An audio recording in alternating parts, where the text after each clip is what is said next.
akukabikwa ziganeko lapha manje ngoba yindawo yeziganeko kodwa nawuthi izinzi itende lemba le-back to God abantu babheka lona babe nethemba bekhuluma nomfundisi wase-KCC uthi apha kuhanjwa kodwa sibona abantu behamba kule ndawo abantu kule ndawo bathathelwa iziphathi bayabulawa le ndawo esinikuyo hayibo amen kodwa selifikile itende igaza likho kule ndawo naselokishini kunokuthula hayibo amen ningesabi misani nokubona usindiso ayakunenzela lona uYehova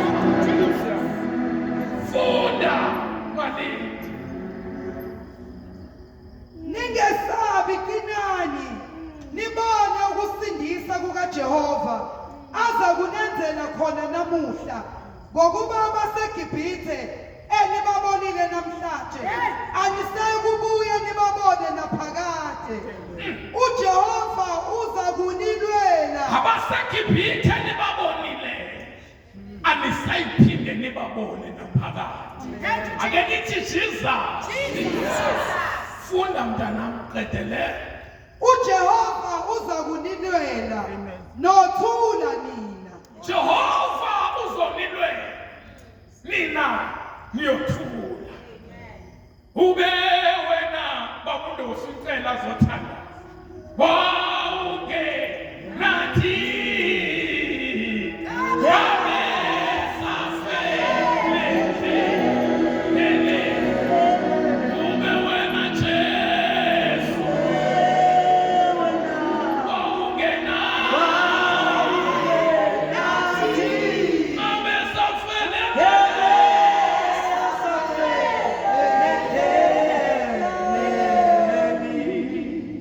Zuli emfihlakalo.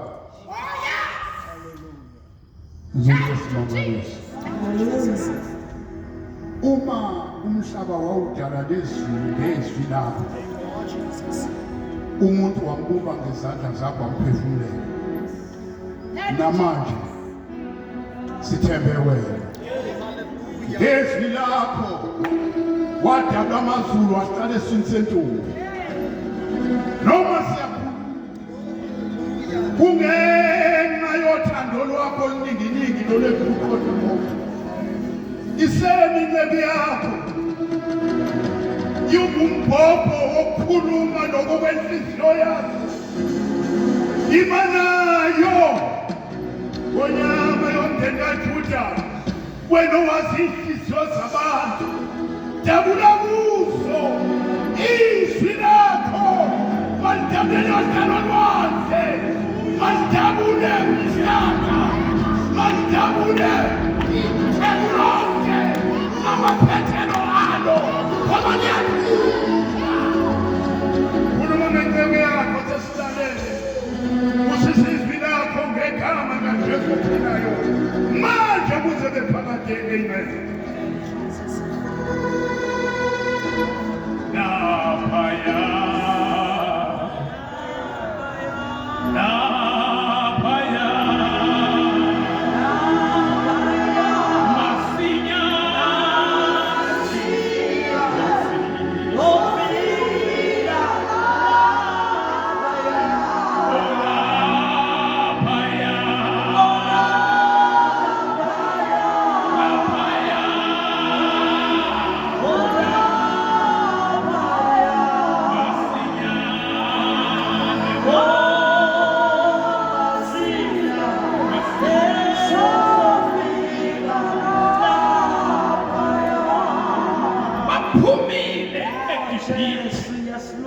abantwana bakwa-Israyeli baphumile ezweni lokugqilazeka abantwana bakwa-Israyeli le incwadi ye-Exodus incwadi ye-Exodus ishuka ufuduka makuthiwa Exodus kushuka ufuduka kushuka usuka kwenye indawo uye kwenye indawo incwadi ye-Exodus ibhalwe ngesiGrike kodwa Exodus kodwa yona yimfuduko. Hayibo, amen. Ukufuduka kwabo eGibhithe bebheka eKhenani.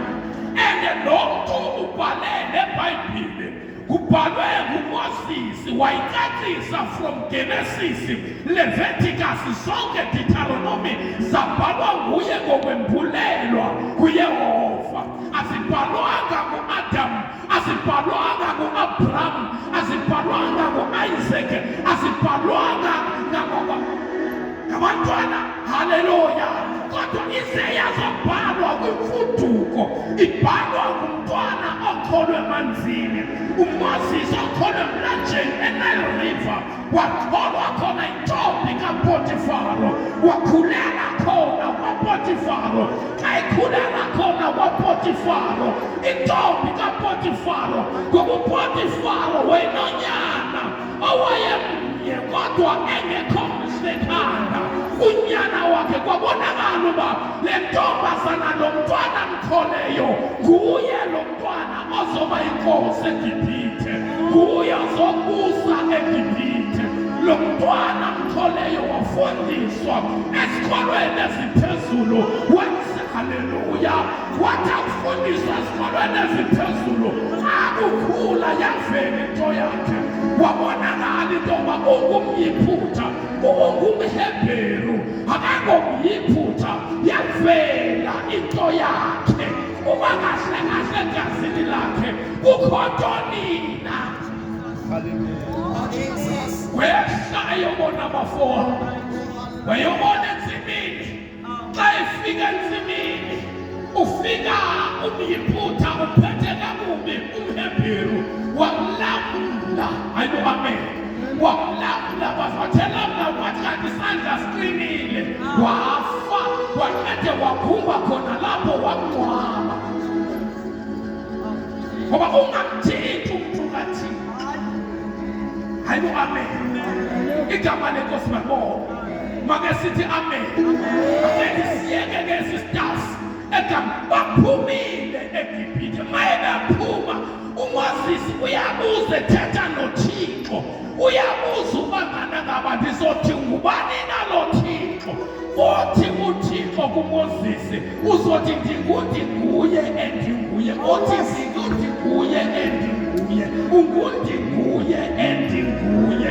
Ufike undinguye endinguye. Phupha abantu baseGibhithe bayodikhonza ezweni eKhenana endibalungiselele ungubani Thixo. Ndinguye endinguye. Haleluya. Undinguye endinguye. Hayibo, amen. Ngamanye amagama uThixo ungena emntwini abe nguThixo, abe ngundinguye. Njengoba ithethe ifikile kulena, kufike undinguye endinguye.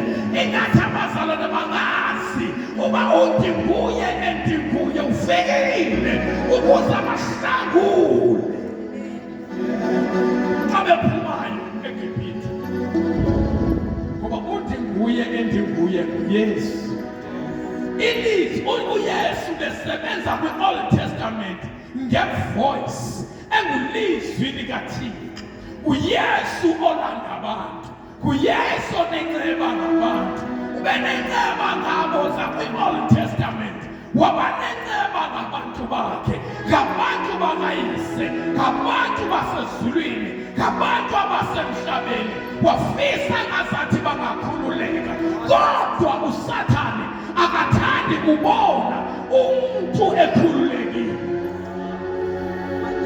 Bathi sebephumile eGibhithe balekwa uFaro. Hayibo, amen. Balekwa umkhosi kaFaro. Baphumile, iwundlu balivile ngaphakathi, kodwa ngoku bayaleka. Basindisiwe bayakhona, bamangela uYesu. Haleluya. Kodwa bayaleka. Sebesukile kodwa bayaleka. Bayalekwa sebesendleleni, endleleni abahamba kuyo babheke phezulu ngoba uYehova ube yinsika yomlilo. ebusuku amina beyinsika yelifu bahamba bebheke phezulu iBhayibheli liyasho kahle kwishatshisa impahla zabo zazikhula kanye nabo kwakungekho factory kwakungekho zitolo uYehova webaphelela ekuseni bedlimana badli breakfast ebusuku entambama bedli supper kwalikashoni lapha kubo kwakuhlala kusemini impahla zazikhula nabo mangaliso kaJehova iyawava kanye nabantu akabashiyi beze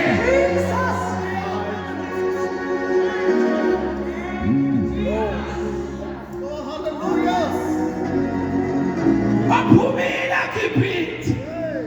Gibhithe yabalande bangakanana bazalwane sebephumile Gibhithe kodwa iGibhithe yabalande endelilandela abantu abahamba noJehova nisi. Oh, hallelujah. Oh, Jesus. Lilandela abantu abahamba noJehova Jireh. Kayanda la mahando yomasiya. Hey, hey, hey. Hey, yo. Hey, lilandela abantu abahamba noJehova Shalom, the God of peace. Lilandela abantu abahamba noJehova El Shaddai, Jehovah Emmanuel, Jehovah Mikadesh, Jehovah Pelperes, Jehovah Elroy. Hallelujah. Mafelo malami, masale kona. Jehovah wait.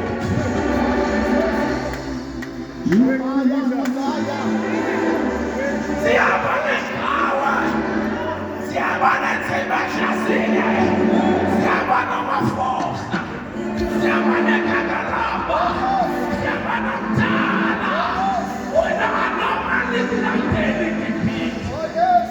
Kodwa alizumqondo. Oh, yes.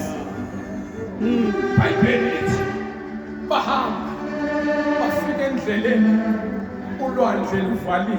Oh, yes. Ulwandle luvalile. Athi osihlabelela kahle ulwandle lwababona. Yes, Lord. Ulwandle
ufika apho wakho amathemba.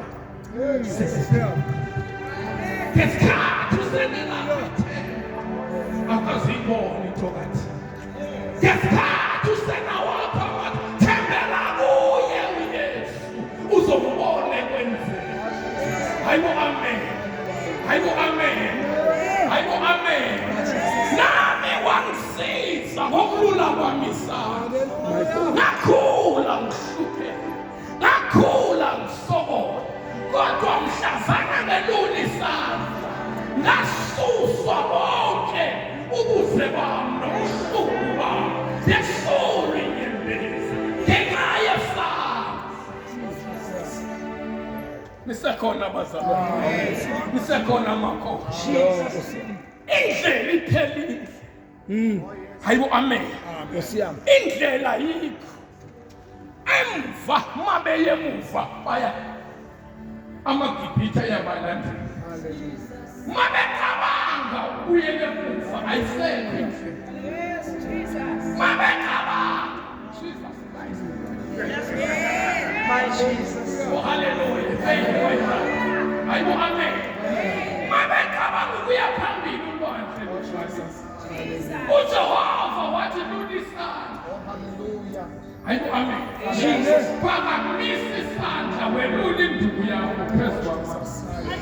Ngamanye amagama igift yakho isebenzisa phezu kwamanje. Igift xa ingasebenzi iba ngumkhonto kumnikazi wayo. Nisekhona nabazalwane. Lula isandla ngoba xa kuthiwa lula isandla awenzeli mfundisi kodwa uyesu ufunda isandla sakho afumane yonke ingxaki yakho esandleni ngoba esandleni kune-ID notsotsi mabethe baqhekeza ufa amaphoyisa hlambu afika nee-chemicals afaka apho babambe khona ngesandla bayofumaneka noba basemozambiki balandwa noba baseSwazini ngenxa yesandla. Inkulu indaba esandleni kwathiwa phakamisa isandla indawo yesu ayanethelelwa wasikhula isandla